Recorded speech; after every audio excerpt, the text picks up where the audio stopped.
Hi, I'm Rabbi Zoot, and welcome back to the channel. You may have noticed I took a little bit of a hiatus. I took 2 weeks off from filming and uploading videos to take a little time for myself, to enjoy a little winter break. One of the benefits of being a religious school educator is that I get winter break just like everybody else, so I took a little bit of vacation time. Now, this isn't about me. It's not about my need to take vacation time, but it is important to acknowledge that religion is one of the ways that our world allows us to be three-dimensional human beings. So often, we are encouraged to work, and engage to the point that we burn out. It's just too much. And so, religion helps to ground us in moments of peace and calm that say, whoa, take stock. See where you're at. See how you're feeling. Reconnect to yourself. I always like to joke that Judaism has had a version of self-care for as long as there's been a Judaism. We're instructed to keep Shabbat.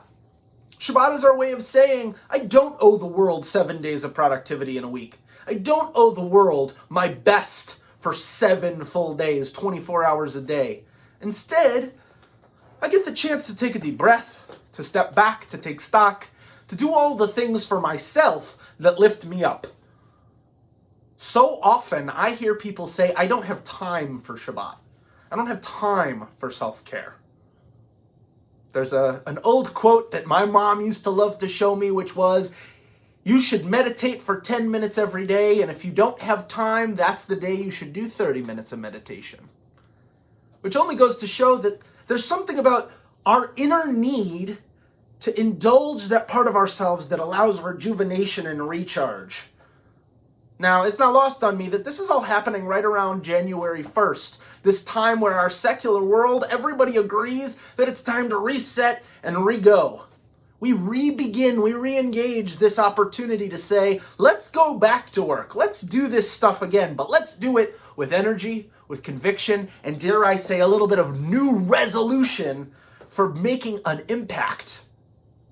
We can only do that, though, if we give ourselves the chance to take a deep breath. We can't resolve to be better versions of ourselves if we don't know who we are. And so we owe it to ourselves to do the hard work of thinking, who am I? What am I about? Why do I do the things I do? And how do I make sure that I'm doing the best version of it in order to lift me up?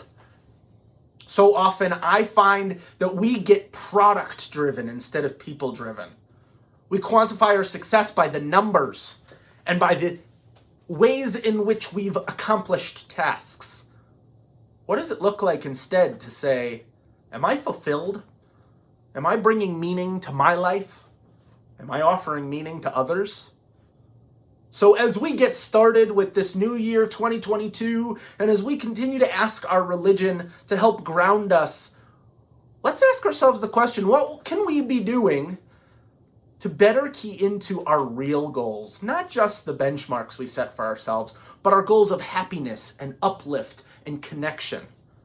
How can we look across the way and see our colleagues and our friends and our peers and say, I'm here with you. Your success is my success, and we're going to do this together. How can we look at one another and say, you're doing a great job, and I appreciate you. And it is okay for you to be enough for today. We're so used to pushing each other to be the best versions of ourselves, and this time of year reminds us that the best version of ourselves is present, is whole, and is at peace. Now we have to remember, the last 2 years have been hard. COVID has left a toll. We are in the thick of it all over again. And there's something about us that draws to, let's stay busy so we don't have to acknowledge those scary parts of, we're still here, this is still hard. But as much as looking at those things can be difficult and can make us scared, there's also a lot of grace and patience we can have for ourselves by saying, yeah, this is hard. And I can be patient with myself as it's hard. Yeah, this requires a lot of energy. And I owe it to myself to give myself the rest to be able to go about my life with purpose and intention, not just trying to win the rat race.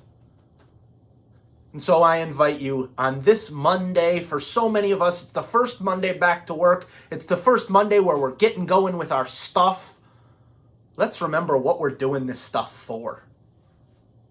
Let's say a prayer each morning that acknowledges the blessing that is the opportunity to do what we do and offer the world what we have to offer, and really stay grounded in who we are and who we can be. I want to wish you luck as you get started on this new year, this new secular year, and as you use religion as a tool to make your lives better. I want to invite you back into the journey because I took a little time off and I'm feeling raring to go. One of the ways I want to rear to go is by helping to lift up each and every one of you. So let's go on this journey together. Share some of your intentions for how you're going to make this year the best one yet. And welcome to the journey. Welcome back to the journey. Thanks so much and have a great day. We'll see you next time.